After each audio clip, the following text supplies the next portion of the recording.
Hammalar kelishadi, "Ya Rasululloh, siz Allohning rasulisiz, xotamul anbiyosiz. Alloh sizni yaxshi ko'radi. Ahvolimizni ko'rmayapsizmi? Hozir shafaat qilmasangiz biz qiynalib qolamiz. Bizni shafaat qiling."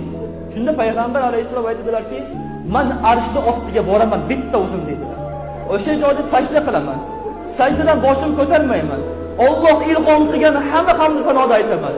Faqat sajdada yig'ilib Allohga hamd aytaman, sano aytaman, lekin uni hozir ham bilmayman. O'shanda Alloh menga ilhom qiladi. O'shanda hamd aytganimda Alloh taologa Muhammad boshingizni ko'taring, so'rang, beramiz, nimani so'raysiz? Shafaat qiling, hammasini shafaat qilamiz. Nimani so'raysiz?